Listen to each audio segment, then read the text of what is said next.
नमस्कार प्यारे विद्यार्थियों। अरविंदम क्लासेस के ऑनलाइन प्लेटफॉर्म पे आपका स्वागत है। आज अपन भक्ति काव्य के एक शाखा के बारे में बात करेंगे और वो होगी अपनी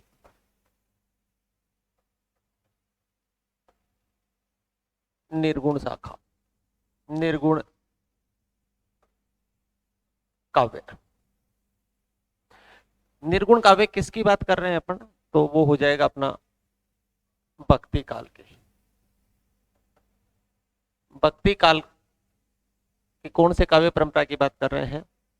निर्गुण काव्य की बात कर रहे हैं अपन। देखिए, जैसे अगर अपन बात करें कि मैं अगर इसको आपको जीरो से बताना हूं तो यहां से समझिएगा आप कुछ समय के लिए। अपन जो पढ़ रहे हैं इसको एक बार यहां से देखना आप। अपन पढ़ रहे थे भक्ति काल। जैसा कि मैंने भक्ति काल को मूलतः दो भागों में विभक्त किया था। भक्ति काल की एक थी सगुण शाखा,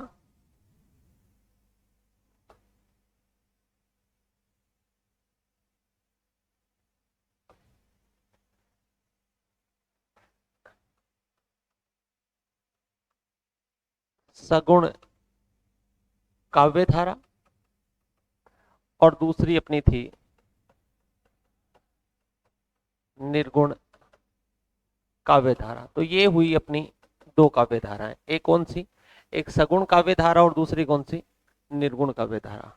तो काव्य धारा को दो भागों में अपने विभक्त कर दिया। हम सगुण काव्य धारा की एक थी रामाश्रयी काव्य धारा और दूसरी थी अपनी कृष्णाश्रयी काव्य धारा। लीजिएगा, रामाश्रयी काव्य धारा और कृष्णाश्रयी काव्य धारा, इसके बारे में अपन बात कर चुके हैं। इससे आगे अपनी होगी निर्गुण काव्य धारा में अपनी एक ज्ञानाश्रयी काव्य धारा, ज्ञानाश्रयी, और दूसरी होगी प्रेमाश्रयी। ठीक है, ज्ञानाश्रयी काव्य धारा और प्रेमाश्रयी, तो इन दो के बारे में अपन अध्ययन कर चुके हैं। बताया था रामाश्रयी काव्य धारा के प्रतिनिधि जो कवि रहे हैं वो तुलसीदास रहे हैं, और कृष्णाश्रयी काव्य धारा के प्रतिनिधि जो कवि हैं वो रहे सूरदास। और ज्ञानाश्रयी के प्रतिनिधि कवि की बात करेंगे तो वो हो जाएंगे अपने कौन? कबीर। ठीक है, अब हम बात कर रहे हैं इस ज्ञानाश्रयी काव्य धारा की। लीजिएगा, बात करते हैं। ज्ञानाश्रयी से बात करने से पहले अपन निर्गुण काव्य धारा क्या है इसके बारे में थोड़ा सा जान लेते हैं, उसके बाद में अपन आगे बढ़ते हैं। चलिएगा, बात करते हैं यहां से। लो दोस्तों,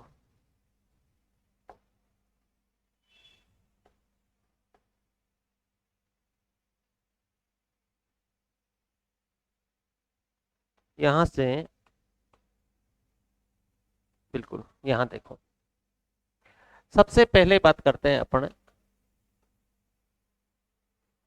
निर्गुण काव्य धारा। निर्गुण काव्य धारा से आप क्या समझते हैं? निर्गुण काव्य धारा का क्या तात्पर्य होता है इसके बारे में जानते हैं। दोस्तों, इसमें होता क्या है, अपन ये कहें कि जिन भक्त कवियों के द्वारा ईश्वर के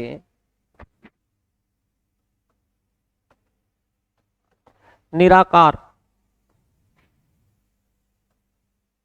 ईश्वर के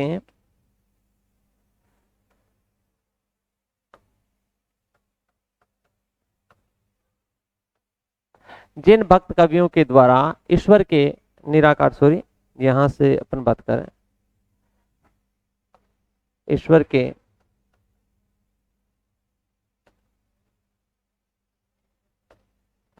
निराकार रूप को आधार मानकर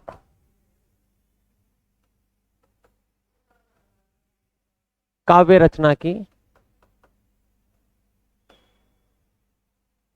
उस काव्य धारा को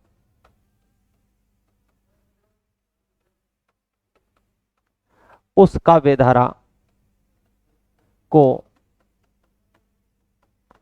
निर्गुण काव्य धारा माना जाता है। निर्गुण काव्य धारा माना जाता है। लीजिएगा अपन बात करें, अगर सीधा ही प्रश्न यहां से आ जाता है कि निर्गुण काव्य धारा के निर्गुण काव्य धारा के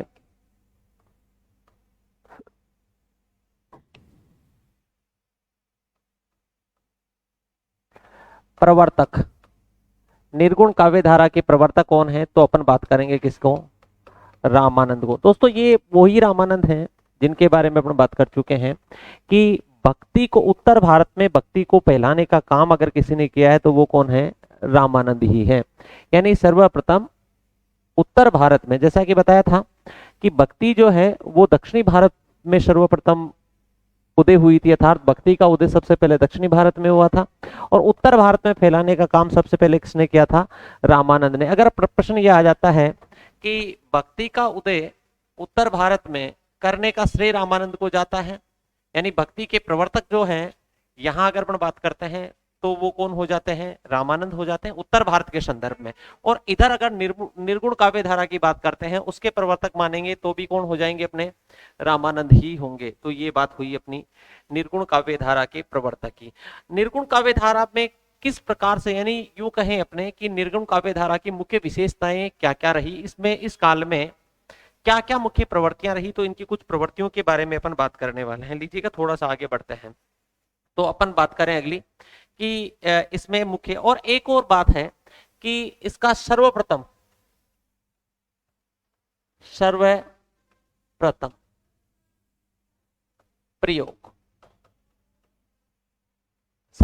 प्रयोग निर्गुण काव्य का या निर्गुण भक्ति का सर्वप्रथम प्रयोग जो है वो किसमें मिलता है, तो वो श्वेता श्वेतर उपनिषद में मिलता है। किसमें मिलता है, श्वेता श्वेतर उपनिषद में मिलता है। सबसे पहले किसमें मिलता है, श्वेता श्वेतर उपनिषद में सबसे पहले इसका क्या मिलता है, प्रयोग मिलता है। किसका, भक्ति का। अब मैं बता रहा था आपको कि इस काव्य धारा की प्रमुख विशेषताएं क्या होगी। आप इसे विशेषताओं की भी कह सकते हैं और आप इसे प्रवृत्तियां भी कह सकते हैं। तो इनकी मुख्य विशेषताएं क्या थी, जैसा कि अपने बताया था अभी कि इनकी उपासना का जो है, इन्होंने निराकार ईश्वर की उपासना की है। निराकार ईश्वर की क्या की है, उपासना। जैसा कि हाँ, मतलब ये कह सकते हैं निराकार ईश्वर की उपासना की है और उस निराकार ईश्वर को इन्होंने परम ब्रह्म कहा है। क्या कहा है, परम ब्रह्म। इस निराकार ईश्वर को क्या कहा है, परम ब्रह्म कहा है। इस निराकार ईश्वर को इन्होंने किसका नाम दिया है, परम ब्रह्म कहा है। तो निराकार ईश्वर की क्या की है, उपासना की है और इस निराकार ईश्वर को इन्होंने क्या कहा है, परम ब्रह्म के रूप में। हाँ, दूसरी महत्वपूर्ण बात वो ये है कि इसमें गुरु को महत्व दिया है, यानी गुरु का स्थान क्या रखा गया है, गुरु का स्थान उच्च या प्रथम रखा है। गुरु को इन्होंने उच्च माना है, गुरु का स्थान इन्होंने क्या रखा है, प्रथम रखा है, गुरु को महत्व दिया है। तो मैं यूं कह सकता हूं गुरु का स्थान प्रथम रखा है या गुरु को क्या दिया है, महत्व दिया है। ये भी समझ लीजिएगा, गुरु को महत्व दिया है, इनका स्थान पहला स्थान रखा है, गुरु को प्रायिकता पे रखा है। हाँ, इन्होंने रहस्यवाद पर बल दिया है। किस पे, रहस्यवाद पर बल दिया है। रहस्यवाद पर क्या दिया है, बल दिया है। यानी जो साधना है उस साधना को में रहस्यवाद की क्या रही है, प्रधानता रही है। हाँ, और अगर अपन बात करें, इन्होंने जाति पाति इन सब से दूर हट करके सांप्रदायिक जो भावनाएं रही हैं वो बड़ी सौहार्द की रही है। इन अर्थात मैं यूं कह सकता हूं कि हिंदू मुस्लिम एकता पर इन्होंने क्या दिया है, बल दिया। ये हिंदू मुस्लिम एकता के ये प्रबल समर्थक रहे हैं। तो अगली बात क्या हो जाएगी अपना, ये होगी अपनी हिंदू मुस्लिम एकता का समर्थन किया है, अर्थात हिंदू मुस्लिम एकता पर इन्होंने क्या दिया है, बल दिया है। लीजिएगा। तो और सामाजिक जो रूढ़ियां हैं, बात करें अगली तो क्या कि सामाजिक रूढ़ियां, रूढ़ियां मतलब ऐसी चीजें समाज में, ऐसी बुराइयां जो बहुत पहले से चली आ रही है, ऐसी परंपराएं जो जर्जर हो चुकी है, तो सामाजिक रूढ़ियां या अपन ये कह सकते हैं कि कुरीतियां,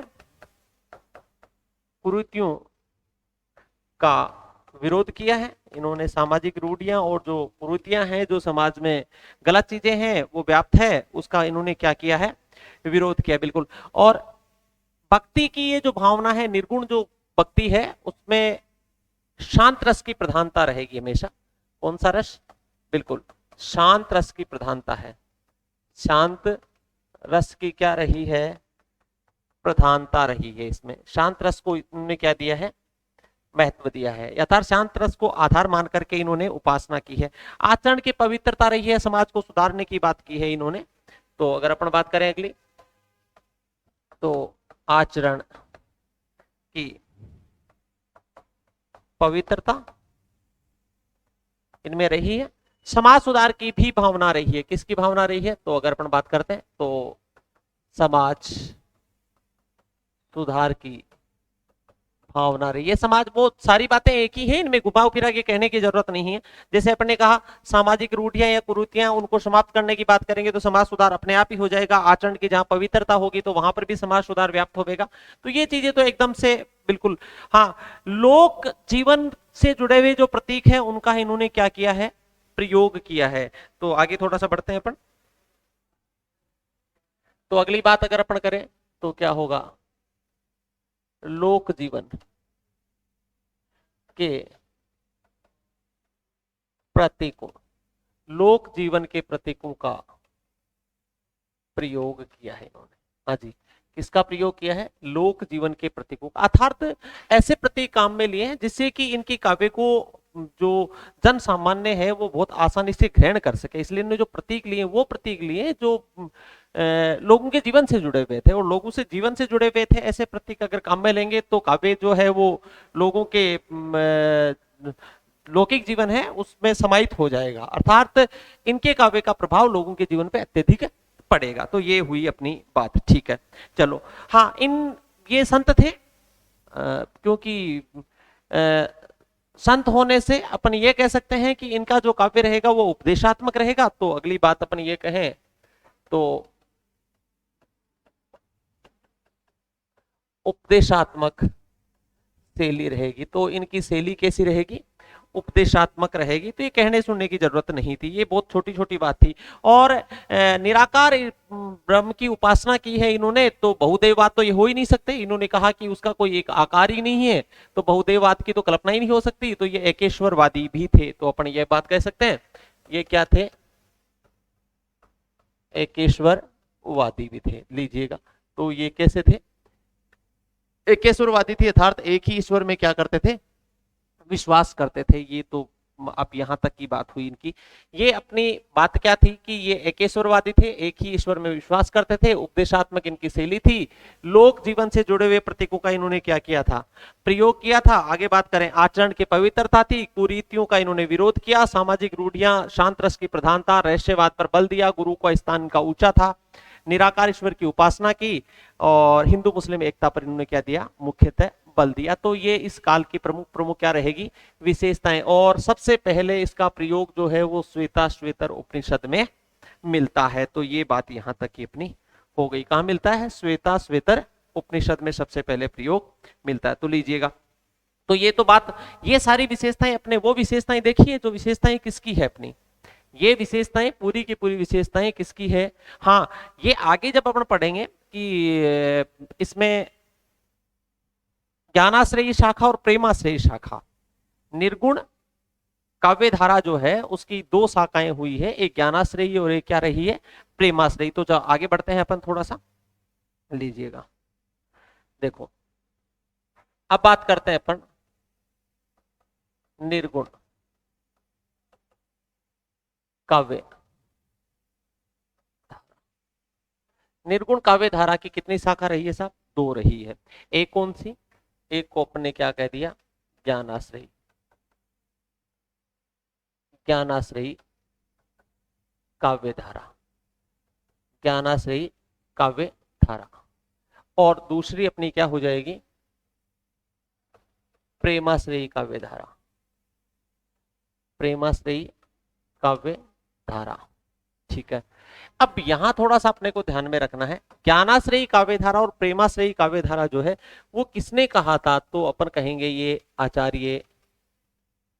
आचार्य किसने कहा था, रामचंद्र शुक्ल ने कहा था। लो साहब,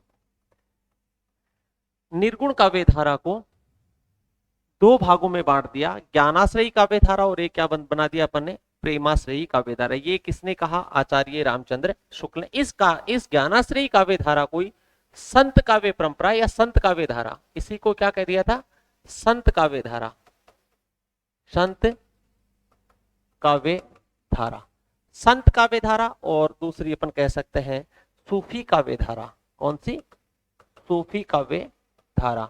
तो दोस्तों ये संत काव्य धारा और सूफी काव्य धारा ये किसने कहा, ये अपने कहा डॉक्टर रामकुमार वर्मा ने। लो साहब, तो यहां पर अपना हो गया डॉक्टर रामकुमार वर्मा।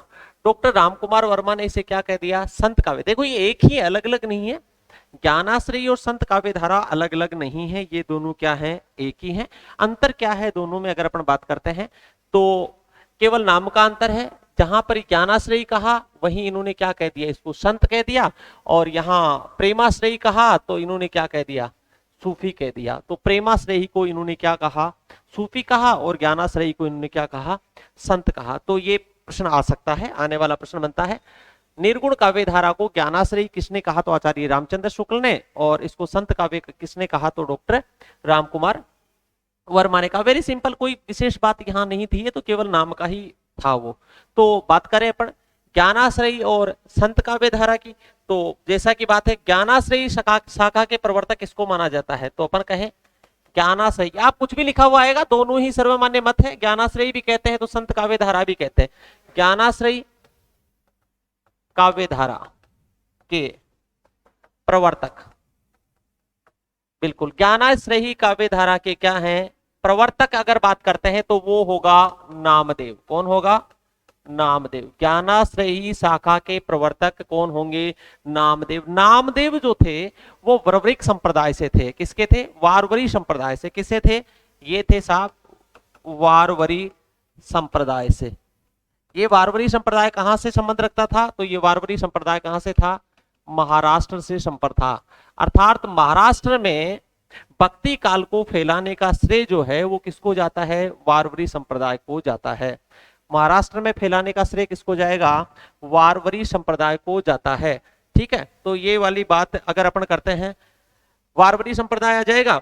अब इसी वारवरी संप्रदाय से थोड़ा सा और रिलेट करने की बात करता हूं कि इसी को अगर अपन कहें कि उड़ीसा में फैलाने का श्रेय किसको जाता है, इसी से कहें कि इसको बंगाल में फैलाने का श्रेय किसको जाता है, इसी को कहें कि असम में फैलाने का समय किसको जाता है, तो ये थोड़ा सा अपने को और देख लेना है। इसमें उड़ीसा में फैलाने का श्रेय जाता है, वो जाता है किसको, पंचसखा को। किसको, पंचसखा को। ये 5 सखा रहे हैं, इनको जाता है। बंगाल में जो है वो चैतन्य महाप्रभु को जाता है, चैतन्य महाप्रभु को। और असम में है वो शंकर देव को।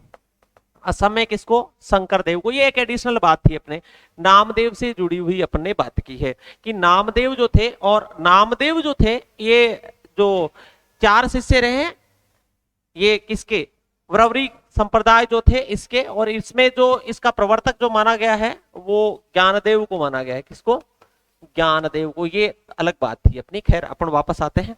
तो ज्ञानाश्रयी काव्य धारा के प्रवर्तक कौन हुए, अपने नामदेव हुए। कौन, नामदेव। आगे बात करें, और अगर बात करें कि ज्ञानाश्रयी काव्य धारा के प्रतिनिधि कवि कौन है, कौन से प्रतिनिधि प्रतिनिधि कवि। जी, प्रतिनिधि कवि की बात करते हैं तो वो अपने कबीर हो जाएंगे साहब। प्रतिनिधि कवि, प्रतिनिधि कवि किसको कहते हैं, अगर अपने यहां समझे, जिस काव्य धारा के का प्रतिनिधित्व जिसने किया, अर्थात जिसने उस काव्य धारा का सबसे ज्यादा प्रभाव छोड़ा है, ऐसी काव्य रचनाएं की है जिससे उस काल में उस काव्य धारा में सबसे ज्यादा जनमानस को प्रभावित करने वाली काव्य रचनाएं रही है जिसकी।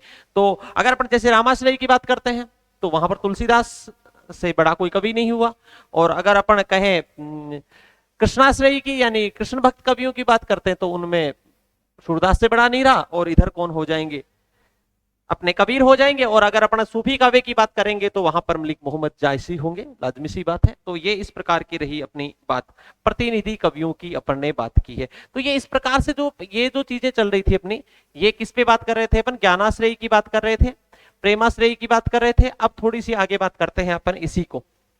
देखो, सबसे पहले अगर अपन बात करते हैं कि साधना का साहित्यिक स्वरूप इसका सर्वप्रथम कहां से, तो वो फिर महाराष्ट्री होगा। कहां से होगा, हाँ बिल्कुल, पडरपुर महाराष्ट्र। कहां होगा, पडरपुर महाराष्ट्र होगा। तो मैं महाराष्ट्र क्यों होगा, क्योंकि ये नामदेव कहाँ के हैं, महाराष्ट्र के हैं। तो साधना का साहित्यिक रूप सबसे पहले अगर ज्ञानाश्रयी शाखा में देखने के लिए मिलता है तो वो यहाँ, इसीलिए इनको प्रवर्तक कहा है, इसीलिए तो इनको क्या कहा है, प्रवर्तक कहा है। चलो आगे बात करते हैं थोड़ी सी अपन, नेक्स्ट बात करते हैं, ठीक है। तो संत काव्य धारा का दार्शनिक आधार क्या होगा, संत काव्य धारा का दार्शनिक आधार, संत काव्य धारा का दार्शनिक आधार क्या होगा। तो संत काव्य धारा का दार्शनिक आधार जो है वो अद्वैतवाद है। क्या है, अद्वैतवाद। ये अद्वैतवाद किसका है, तो ये आपने पढ़ रखा है, ये बिल्कुल शंकराचार्य का है। किसका है, शंकराचार्य का है। इसके प्रवर्तक कौन रहे, शंकराचार्य। तो शंकराचार्य का अद्वैतवाद संत काव्य परंपरा का क्या है, दार्शनिक आधार है। बिल्कुल दार्शनिक आधार यही रहेगा इसका, बिल्कुल। और इस शंकराचार्य ने इस अद्वैतवाद में 3 सूत्र दिए हैं। कितने सूत्र दिए हैं, 3 सूत्र दिए हैं इन्होंने। कितने सूत्र, 3 सूत्र, बिल्कुल 3 सूत्र। किसमें थे ये 3 सूत्र, अगर अपन बात करते हैं तो ये तीनों सूत्र किसमें रहेंगे, ये अपन बात करें तो ये 3 सूत्र रहेंगे अपने किसमें, अद्वैतवाद में। 3 सूत्र, तीनों इंपॉर्टेंट है, परीक्षा में पूछे जाने योग्य बात है ये। क्या 3 सूत्र दिया, अगर अपन बात करें तो उनने दिया अहम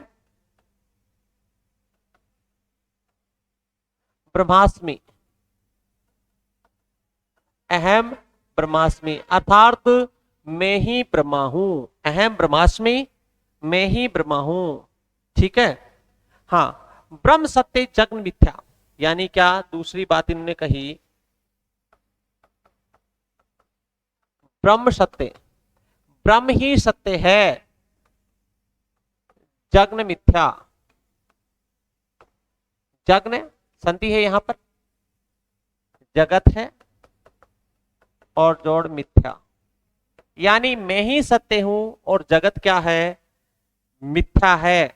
और एक कहा सर्व क्लीदम मम, क्या कहा, सर्व क्लीदम मम, सर्व खलविदम मम, सर्व क्लीदम मम, एक इन्होंने ये कहा। तो ये इस प्रकार से सर्व क्लीदम मम, सॉरी मम नहीं ब्रह्म है ये, सर्व क्लीदम ब्रह्म, सर्व क्लीदम ब्रह्म, ये इनके 3 क्या थे, सूत्र थे। अहम ब्रह्मासी, मैं ही ब्रह्मा हूं, ब्रह्म सत्य जगन मिथ्या, ब्रह्म जो है वो सत्य है, जगत क्या है, झूठा है। सर्व क्लीदम, सभी क्या है, क्लीदम है ब्रह्म, ब्रह्म सहित सभी क्या है, ब्रह्म, सर्व क्लीदम ब्रह्म। तो ये इस प्रकार की क्या इनकी थी बात, ये 3 क्या थे इनके सूत्र हुए। चलो आगे बात करते हैं। तो आगे है संत काव्य परंपरा की अगर अपन बात करें तो प्रमुख विशेषताओं को लेते हैं अपन, किसको, प्रमुख विशेषताओं को, संत काव्य परंपरा की प्रमुख क्या विशेषताएं। आगे बढ़े थोड़ा सा, संत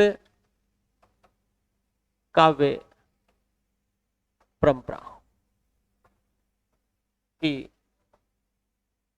प्रमुख विशेषताएं। विशेषताएं, संत काव्य परंपरा की प्रमुख क्या हो जाएगी अपनी विशेषताएं। बिल्कुल, संत काव्य परंपरा की प्रमुख विशेषताएं क्या होगी, तो उनमें सबसे बड़ी विशेषता तो क्या है, रहस्यवाद। रहस्यवाद क्या है, रहस्यवाद। और दूसरी बात अगर अपन कहेंगे तो इनकी थी आत्मानुभूति।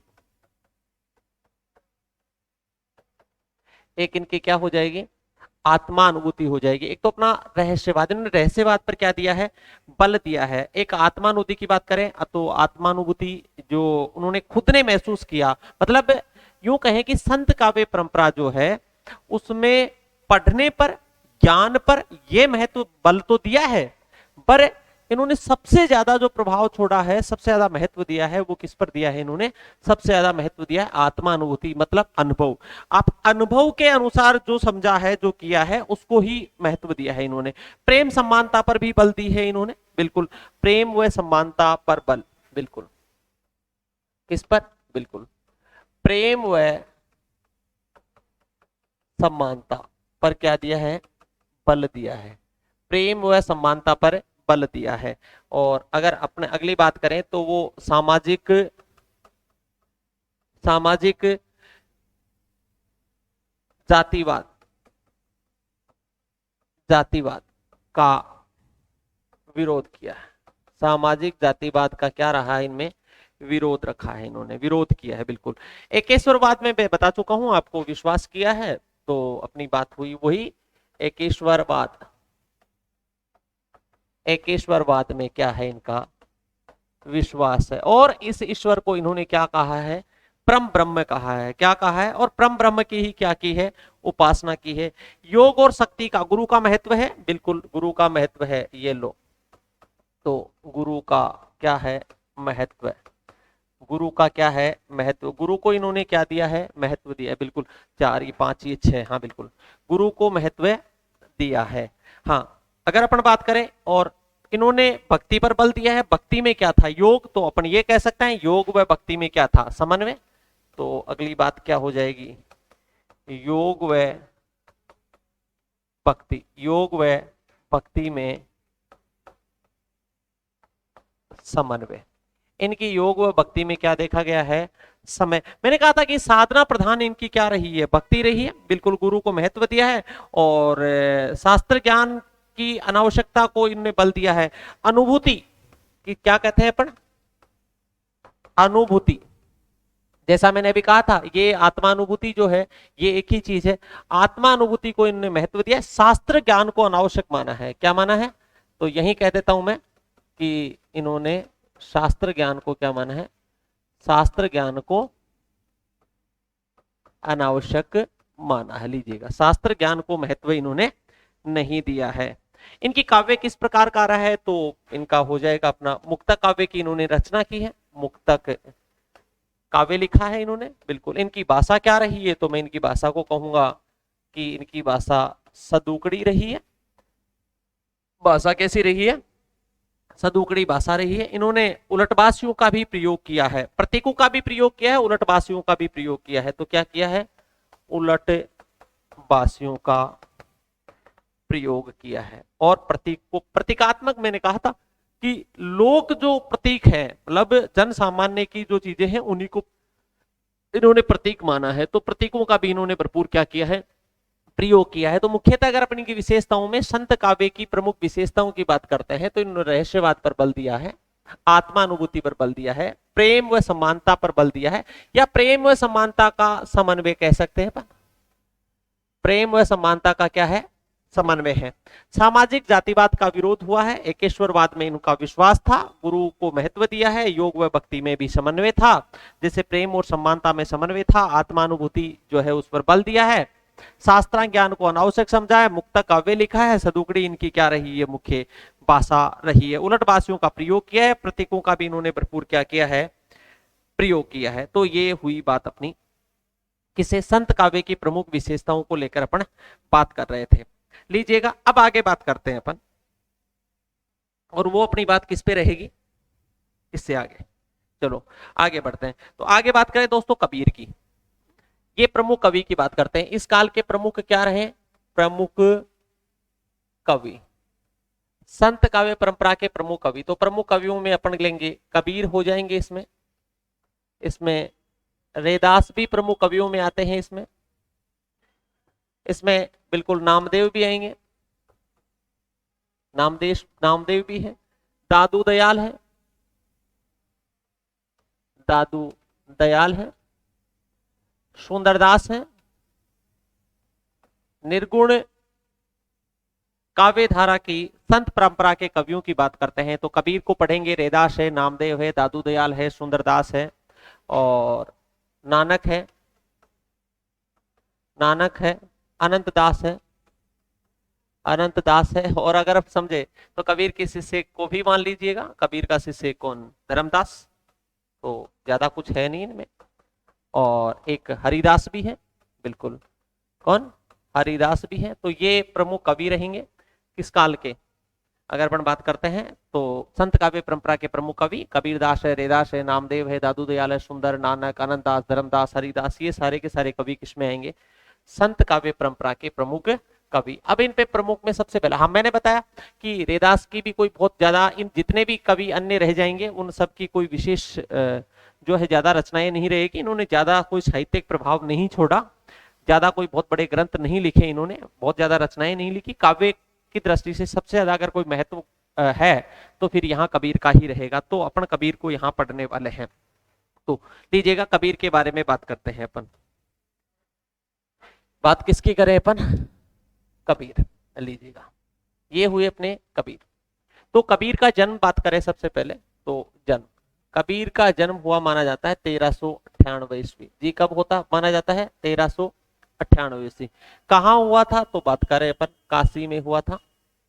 काशी, बनारस भी कहेंगे इसको, बनारस भी कहेंगे इसको, काशी कहेंगे, बनारस, वाराणसी में इनका जन्म हुआ माना जाता है। माना जाता है ये किंवदंती है। क्या है? किंवदंती। क्या किंवदंती है? किंवदंती क्या है? किंवदंती है कि इनका जन्म, किंवदंती है कि इनका जन्म किसी विधवा ब्राह्मणी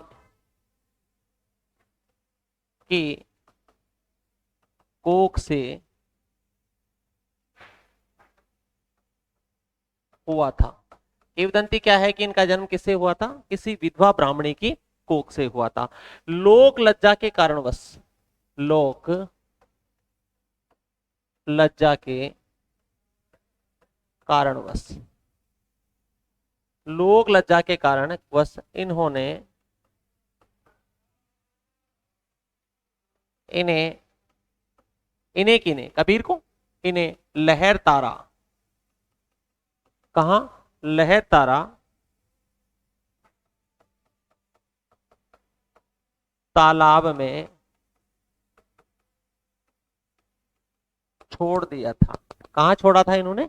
लहर तारा तालाब में छोड़ दिया था। लीजिएगा, तो लोक लज्जा के कारणवश इन्होंने इन्हें लहर ताला तालाब में छोड़ दिया था। अब ये लहर ताला जो तालाब है इसमें छोड़ दिया था, और यहां से ये कबीर जो है वो किसको मिल गए थे? वो मिले थे नीरू और नीमा। नीरू और नीमा, ये नीरू और नीमा कौन थे? ये जुलाहा थे। तो अपन कह सकते हैं ये किसको मिल गए थे? नीरू व नीमा जुलाहा दंपति को मिले थे।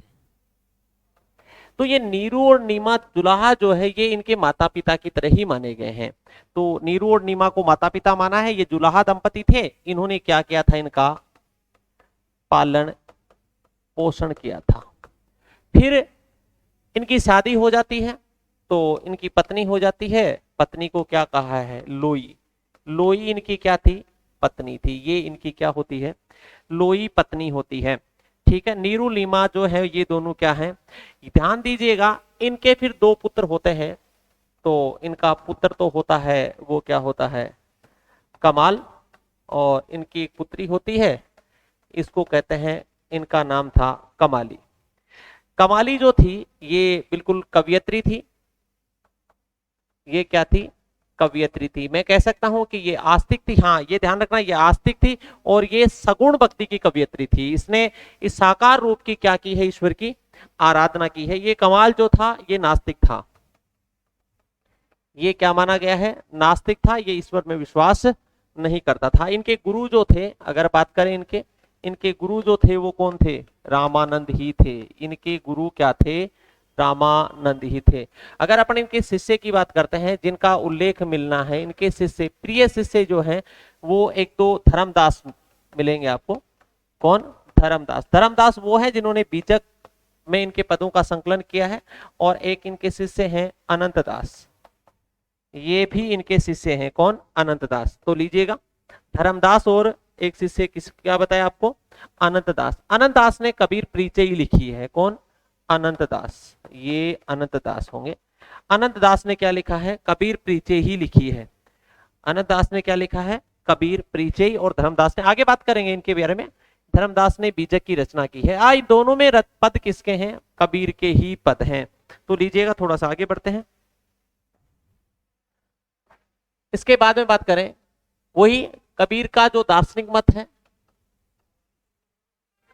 दार्शनिक मत, कबीर का दार्शनिक मत है वो क्या है? तो अद्वैतवादी होगा। अद्वैतवाद बताया था। अद्वैतवाद किसका है? तो फिर वो शंकराचार्य का ही होगा। शंकराचार्य का अद्वैतवाद कबीर का क्या है? दार्शनिक मत है। इन्होंने निराकार ईश्वर की ही क्या की है? आराधना की है। इनका निधन जो है, निधन होता है इनका कब? तो वो 1518 ईस्वी में। तो सर कहाँ होता है? मगहर में होता है। इनका निधन कहाँ होगा? 1518 ईस्वी में। कहाँ होगा? मगहर में। संवत 1575 कियो मगहर को गोन, माघ सुदी एकादशी रल्यो पौन में पौन। तो इसको अपन लिखते हैं, देखो क्या है, संवत 15 संवत 1575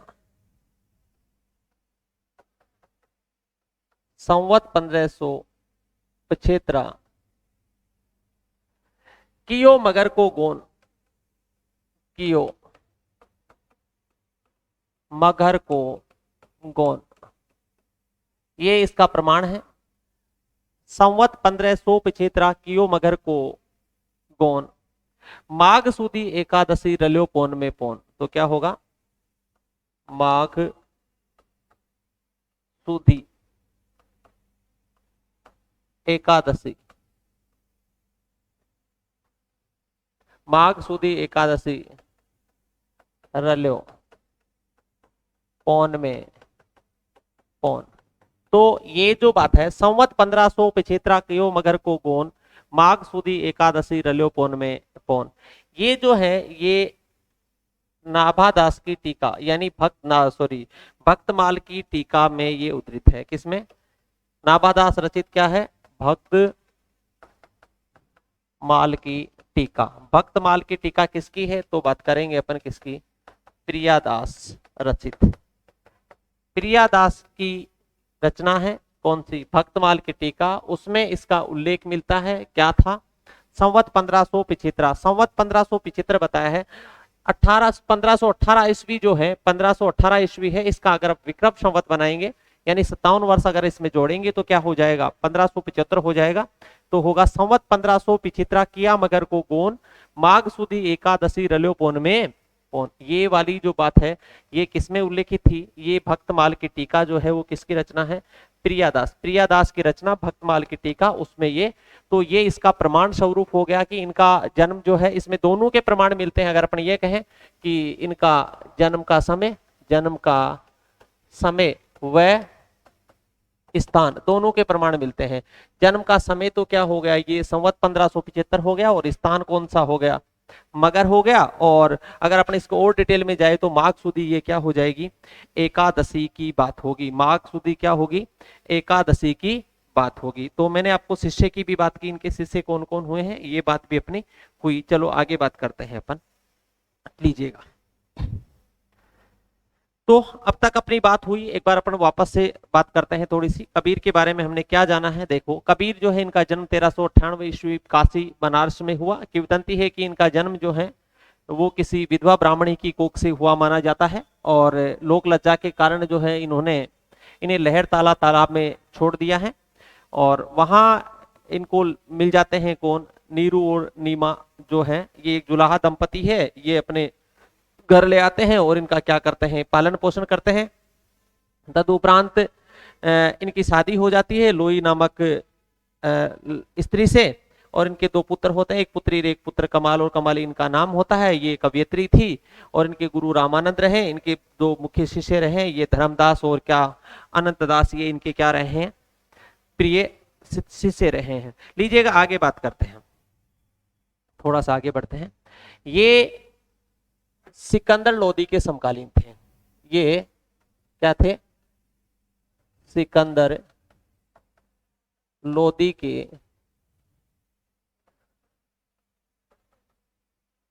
समकालीन थे। लीजिएगा अगर अपन बात करते हैं, ये इनका समय की बात करें तो ये सिकंदर लोदी के समकालीन थे।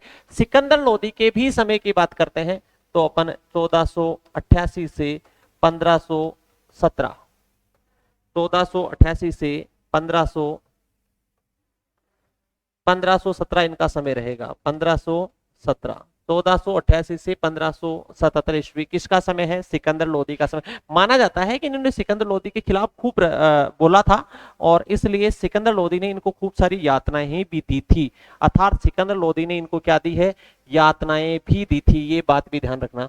तो सिकंदर लोदी ने इन्हें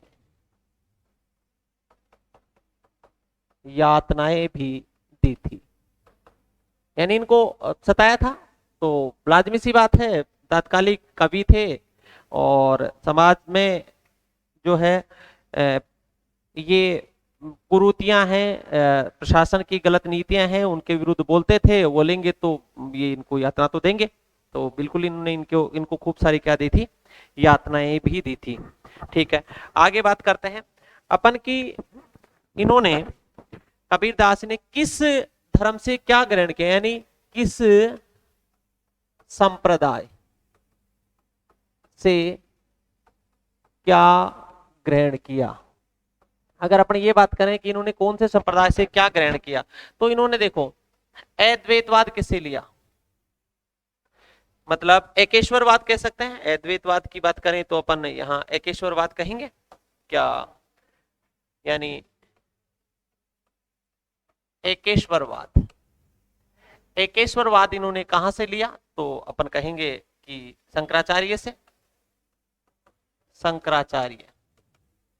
शंकराचार्य के अद्वैतवाद से इन्होंने क्या लिया है, एकेश्वरवाद को ग्रहण किया है। शंकराचार्य के अद्वैतवाद से इन्होंने क्या किया है, एकेश्वरवाद को ग्रहण किया है। और अपन ये कह सकते हैं, हाँ मायावाद भी वही हो गया। मूर्ति पूजा तीर्थ यात्रा का विरोध इन्होंने क्या किया, मूर्ति पूजा व तीर्थ यात्रा का विरोध। मूर्ति पूजा और तीर्थ यात्रा का विरोध इन्होंने किससे लिया, तो वो सूफियों से लिया। अपन कह सकते हैं मुसलमान कवियों से किया, तो क्या क्या होगा, मुस्लिम धर्म से इन्होंने ये लिया। इन्होंने मांस भक्षण का विरोध किया। किसका विरोध किया, तो अपन कहें मांस भक्षण का विरोध। मांस भक्षण निषेध इन्होंने कहां से लिया, तो फिर वो रामानंद से ही लिया। रामानंद का क्या मतलब क्या हुआ, वैष्णव। रामानंद का मतलब यहां पर क्या होगा, वैष्णव धर्म से।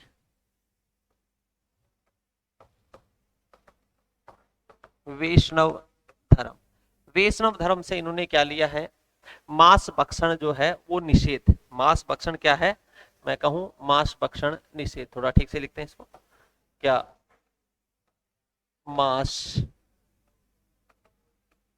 भक्षण निषेध। मांस भक्षण निषेध यहां इन्होंने कहां से लिया, ये रामानंद से।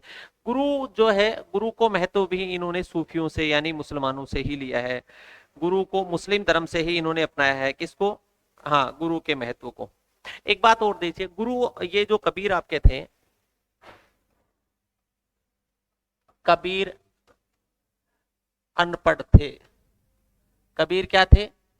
अनपढ़ थे। ये खुद कबीर ने कहा है, तो मैं क्या कह सकता हूं कि प्रामाणिक पंक्तियां। कबीर अनपढ़ थे, बिल्कुल। इन्होंने बिल्कुल कुछ नहीं आता था इनको, पढ़ाई जो है इन्होंने कहीं नहीं की थी। और उन्होंने ये भी कहा था, तभी तो इन्होंने कहा था कि जो शास्त्रीय जो ज्ञान है वो ज्ञान किसी काम का नहीं होता, शास्त्रीय ज्ञान आवश्यक नहीं है। तो आवश्यक क्या है? जो अनुभव है, रहस्यात्मक जो ज्ञान है वो आवश्यक है। अनुभव जो है उसको उन्होंने प्राथमिकता दी थी। आपके पास दुनिया का अनुभव कितना है उसको ही इन्होंने आधार बनाया था। तो इन्होंने खुद ने कहा था कि मसी कागज छुयो नहीं, कलम गयो नहीं हाथ। क्या कहा था? मसी कागज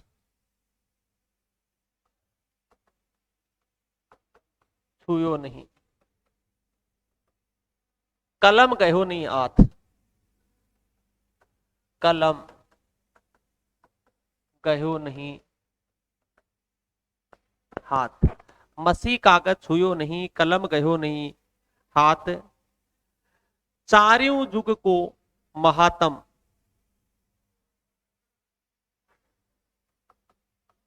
चारों युग को महात्म, चारों युग को महात्म। मसी कागज छुयो नहीं, कलम गयो नहीं हाथ, चारी युग को महात्म, मुख ही जनायो बात। क्या हुआ? मुख ही जनायो बात। तो इन्होंने खुद ने कही है कौन सी बात? कि मसी कागज छुयो नहीं, कलम गयो नहीं हाथ। अर्थात मसी यानी स्याही होता है, स्याही और कागज को मैंने छुआ तक नहीं है, और कलम जो है उसको हाथ भी नहीं लगाया है।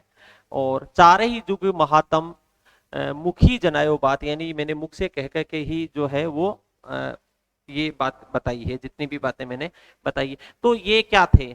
ये अनपढ़ थे, इस बात को मानने वाले थे कौन? शुक्ल भी ने भी कहा है, और श्याम सुंदर दास ने भी इनको क्या माना है? शुक्ल ने भी माना है कि ये क्या थे। हाँ, और पीताम्बर दत्त बड़तवाल ने भी, पीताम्बर दत्त बड़तवाल ने भी। और ये पढ़े लिखे थे, इस बात को मानने वाले कौन थे कि ये पढ़े लिखे थे? इस बात को किसने माना? तो वो फिर हजारी प्रसाद द्विवेदी है। हजारी प्रसाद द्विवेदी, और हजारी प्रसाद द्विवेदी हैं। और आपके बाबू श्याम सुंदर दास तो मानने वाले थे, तो नंद दुलारे वाजपेयी थे। नंद दुलारे, नंद कौन हो जाएंगे आपके? नंद दुलारे वाजपेयी हो जाएंगे। इन्होंने भी, आपके ग्रियर्सन ने भी, बिल्कुल, ग्रियर्सन ने भी इनको पढ़ा लिखा माना है। तो मिश्र बंधुओं ने भी इनको क्या माना है? पढ़ा लिखा माना है। मिश्र बंधु, मिश्र बंधु भी इनको कहते हैं कि कबीर जी पढ़े लिखे थे। ग्रियर्सन भी कहते हैं पढ़े लिखे थे। हजारी प्रसाद द्विवेदी भी, और नंद किशोर वाजपेयी, ये इनको क्या मानते हैं? पढ़ा लिखा मानते हैं। और ये शुक्ल है, श्याम सुंदर दास है, पीताम्बर। और खुद किसने कहा है? खुद कबीर ने भी कहा है, मसी कागज छुयो नहीं, कलम गयो नहीं हाथ। ये बात, चारे युग को महात्म, मुखी जनायो बात। तो ये बात किसने कही है? खुद कबीर ने भी स्वीकार की है कि मैं पढ़ा लिखा नहीं था। तो ये हुई बात क्या? आज के लिए इतना ही। चलो, अब आगे क्लास है, बाद में बात करेंगे। ठीक, धन्यवाद। चलो, कोई दिक्कत नहीं, अच्छी बात है।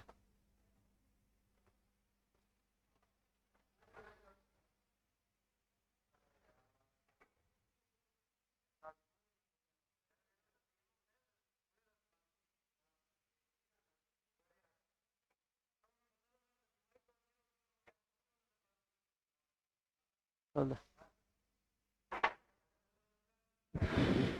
हाँ बोलो, यहीं भेज दे।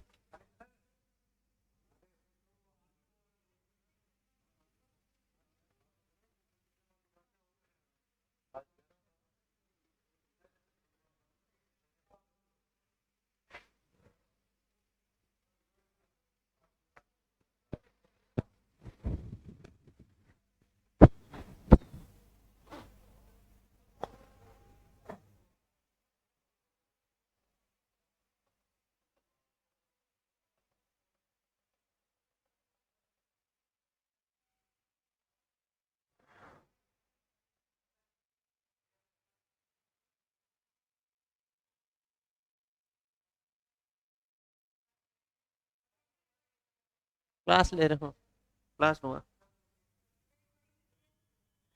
1 घंटा बनाया मैंने, थोड़ा कोशिश किया आज तो। क्या क्या कमियां रही है अभी तो चेक करूंगा। अभी क्या बहुत सारी कमियां रही है। नहीं लाइव नहीं किया मैंने। लाइव करता तो मैं ढंग से करता। तो ऐसे ही 1 घंटा मैंने बनाया है, वीडियो देखिए कैसा बनता है, चेक करते हैं उसमें क्या क्या कमियां रहती है, कहाँ कहाँ 19-20 रही है। अभी क्या क्लास है तो मैं क्लास यहीं लेता हूँ। हाँ।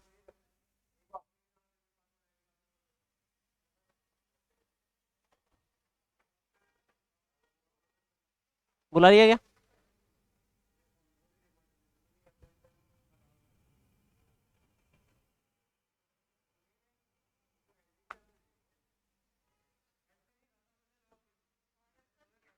ये मेरी क्लास है,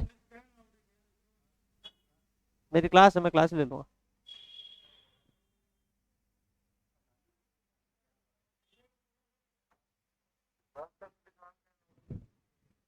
अरे एलडीसी।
सांकड़ो कम।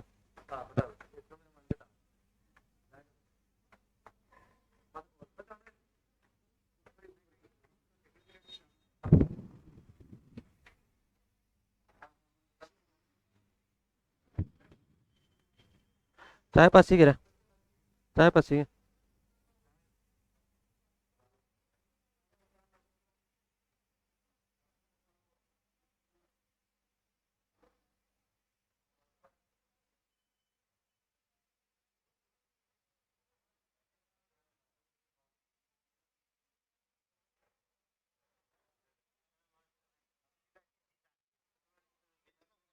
है